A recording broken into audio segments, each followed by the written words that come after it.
ऐसे अनेक संकटों से गुजरे। आज अंबेडकर भवन में धर्म संस्कृति संगम और अंबेडकर भवन ने मिलकर एक कार्यक्रम को प्रारंभ किया।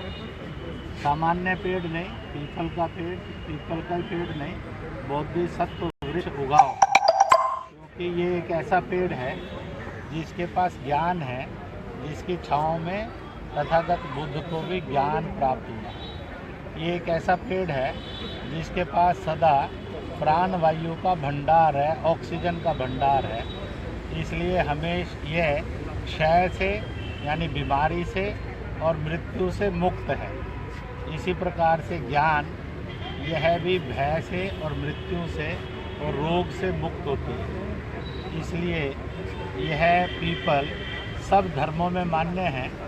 बौद्ध धर्म में अम्बेडकरवाद के अनुयायियों में इसके प्रति अगाध श्रद्धा और पवित्रता का भाव है। इसलिए यह पेड़ जहाँ जल देगा, वायु देगा और वहीं पर यह औषधियाँ देगा, सुख देगा, सदा प्राणवायु देगा और सदा ज्ञान देगा। स्वामी तथागत बुद्ध ने और जो ज्ञान प्राप्त किया उसमें अपो दीपो भव, विकार दूंगे आदमी दीप समान बनेगा, अपने आप प्रकाशित रहेगा, दूसरों को प्रकाश में ले जाएगा, स्वयं अंधकार और बुराई में जाएगा नहीं, दूसरों को अंधकार और बुराई से बचाएगा। इसी के साथ साथ पूज्य बाबा साहब अम्बेडकर का ये सपना, सब में समता, सब में ममता, सब में समानता, सब में समरसता और सबको सामाजिक न्याय यानी छुआछूत, यह एक पाप है, अपराध है, अधर्म है। इससे मुक्त एक देश एक जन, धर्म के नाम पर दंगे नहीं, जाति के नाम पर भेदभाव और फसाद नहीं, और सब मिलकर रहे, धर्मांतरण मुक्त हों। अंबेडकर भवन से तथागत बुद्ध के ज्ञान प्राप्ति के बोधिसत्व वृक्ष से यह प्रकाश भारत में फैले, भारत दंगा, हिंसा और संघर्ष मुक्त होकर प्रेम भाईचारे को बने, छुआछूत जाए, धर्म पर दंगे ना हो। ऐसा भारत दुनिया के अंदर यह संदेश कि युद्ध नहीं बुद्ध के मार्ग से चलो और संघर्ष नहीं भाईचारे से चलो, यह जन जन में पहुँचे। ये आज यहाँ 2 वृक्ष लगे हैं। अब ये अभियान चलेगा कि ये जगह जगह पर बस्तियों के अंदर, पूजा स्थलों के अंदर बोधिसत्व वृक्ष उगाओ, ये वृक्षारोपण करो। इस अभियान का यह शुभारंभ है। यह अभियान भारत के अंदर दंगे, हिंसा, भेद मुक्त के लिए भी काम करेगा, ये प्रदूषण के विरुद्ध पर्यावरण के लिए भी काम करेगा और यह जातीय संघर्षों को ख़त्म करके भारत में सबको सुखी करेगा, एक करेगा, विश्व में शांति लाएगा। सर, आपने बात की वृक्ष जो है वो जाति धर्म के जो भेदभाव है उसको खत्म करेगा, हिंसा को खत्म करेगा। अगर हरियाणा की बात करें तो एक बार फिर जाट आरक्षण को लेकर ऐसा है कि इस देश के अंदर जब आदमी जन्मा तो मनुष्य था, उसका एक परिवार था।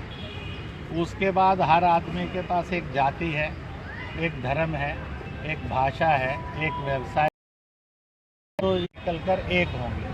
और इससे ऊपर अगर सब सोचेंगे भारतीय और हिंदुस्तानी, तो हर जाति का और धर्म का भला भी होगा, दंगे झगड़े भी नहीं होंगे।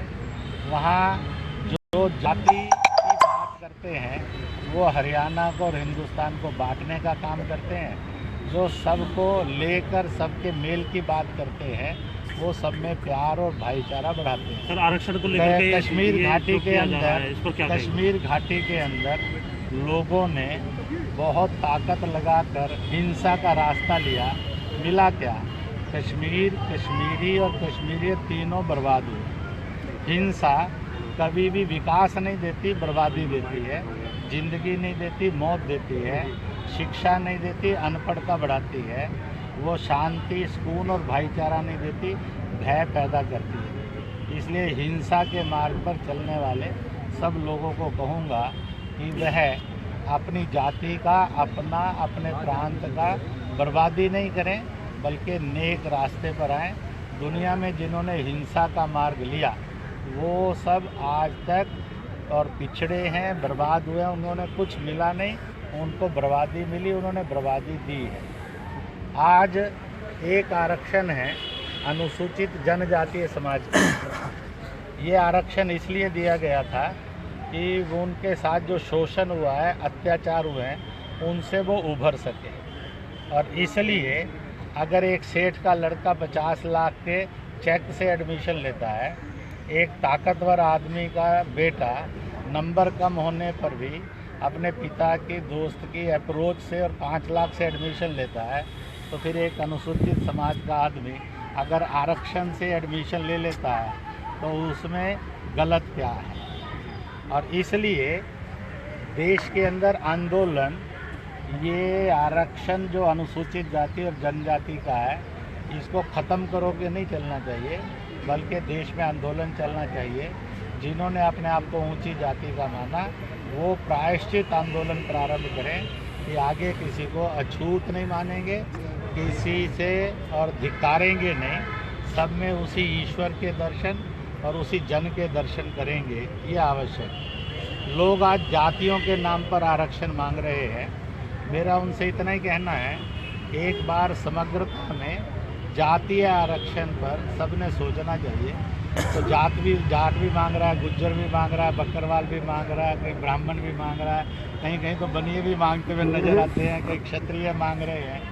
तो देश को बांटे नहीं, देश के अंदर एससी और एसटी को उसके एससी और एसटी के रूप में आरक्षण मिलना चाहिए। बाकी सब जातियों के अंदर जो गरीब है, पिछड़ा है और कमज़ोर है आर्थिक दृष्टि से, उसके आधार पर मिले। इसकी वकालत मायावती ने भी की है, बीजेपी ने भी की है, कांग्रेस ने भी की है। तो मुझे लगता है सब में आर्थिक आधार पर एससी और एसटी में उनके साथ जो जातीय भेदभाव हुआ है, विषमता हुई है, अन्याय हुआ है, उसके लिए इस रूप में आरक्षण जारी रहना चाहिए। बाकियों के लिए आर्थिक आधार पर सोचें, ताकि ना जातीय संघर्ष हो और ना किसी का शोषण।